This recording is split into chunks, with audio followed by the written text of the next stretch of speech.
Xatini bugun pashshama bo'lganim. Bu mola xatniki emasmi o'zi mana shu? Mola xatniki bo'lganda bitib qo'ymasalar, ko'ra bo'lar o'chiradi. Nega bo'ldi desa yana jonyapti. Bu endi xomsa rizm oda bo'lmaydi, joni yuradi bu rizm. Jonog'i boqqa. Oldidagi bufullardan chaqib olib joni yuradi, tugamaydi bu rizm. Ey, buna xudining mashini shanbaga ketganda sen ham bormang, ketib endi chiqayotganda devaning orqasi jonib ketdi. Ay, shundan hamma shanbaga ketayotganlar ko'rib, bizning uyda odam o'tiribdi mashina. Ya juguriy bir mana yordam bering debdim. Ichida men boram. Ostan shundan jugurdik, devanikidan suvni tashidik, unda arzanikidan tashidik.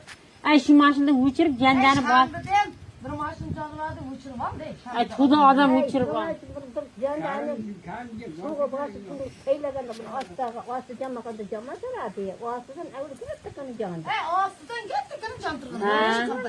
Bilasana bana Bağımrat'ın uçurumu bağladım da. Bilasana.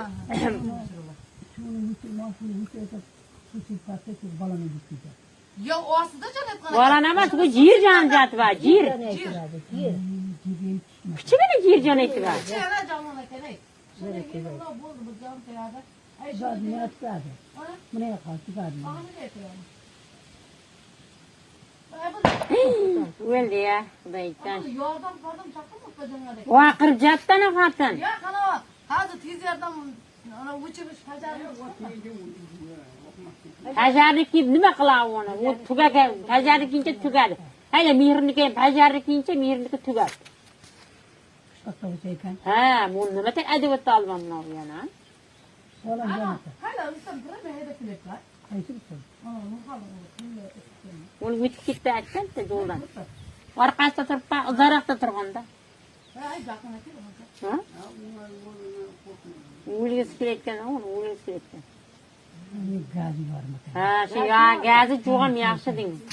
Gazi ya dizel oz.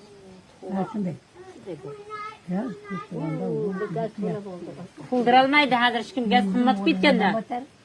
Yo'q, gaz qimmat ketgan, hech kim gazni to'ldirolmaydi. Hamma katta quyib berganda. Shu mashina bir ikki pekislar qo'yib, mo'yda bichiga bermish ketdi. Ya buncha Elding endi qaytdi, mana sharmanda. Endi jon ketdi gazlar. Ana jiram jon ketdi ya. Ay, yenim. Bundana, uyning orqasiga